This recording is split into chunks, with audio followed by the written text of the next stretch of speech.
ग्वादर का तो 15 साल हो गया था, तो आज तक वो जो उसने खंबे लगाया या वो पोर्ट बनाया, आज तक कोई उस पे आउटपुट हमको नजर नहीं आ रहा है। इसको मैं आपको जवाब। हाँ सर, दूसरा जो है अफगान ट्रांजिट का जो मैं बात कर रहा हूँ, यहाँ पे कोयटा में अजहरगंजी बना हुआ, तो अजहरगंजी के लिए लोग नहीं जा रहे कि यहाँ पे गवर्नमेंट इसके ऊपर जोर न डाले। कमिश्नर यहाँ पे ये बस के अड्डे कराची के लिए कोचेस जा रहे, यहाँ पे बंद करे तो लोगों को तो जो उस तरफ जा रहे, फिर ये लोग आसानी से नहीं जा रहे। अगर आप अफगान ट्रांजिट कराची पोर्ट पे बैंड कर ले, इसी पे शुरू कर ले, तो इसके लिए काम शुरू होएगा। और अफगान ट्रांजिट उस कराची पोर्ट पे रश भी है, लोड भी ज्यादा है, तो आप अफगान ट्रांजिट को वहाँ पे करो। बलूचिस्तान से जो हमको पता नहीं है खुरम हमारा दुनिया जो जा रहे हैं इसी पोर्ट पे, क्योंकि एक्सपोर्ट भी हो जाएगा तो गाड़ियां भी आसानी से मिल रहे। यहाँ पे जो चावल जा रहे पंजाब से या खैबर पख्तूनख्वा से या सिंध से,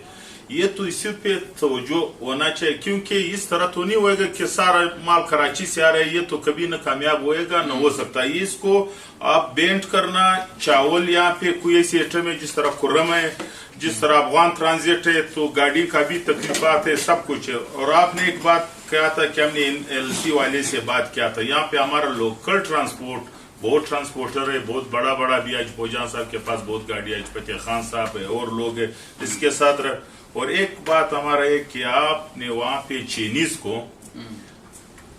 जो आ रहे हैं वहाँ पे सरमाया गुजारी कर रहे हैं, तो हमारा ये है कि ऐसे नहीं सारा फोर्ट चीनीज कवर कर ले, बलूचिस्तान वाले या पाकिस्तान वाले की, इसके साथ तो जो कारखाना लगाएगा तो उसके साथ पाकिस्तानी को पार्टनर होना चाहिए, क्योंकि ये तो मिलकर दोनों सरमाया गुजारी कचाई से। तो चना वाले हमको तो ये लग रहा है कि सारा चना पकड़ लिया हम, बाकी तो इसे उधर कोई मजदूरी के लिए भी नहीं छोड़ रहे।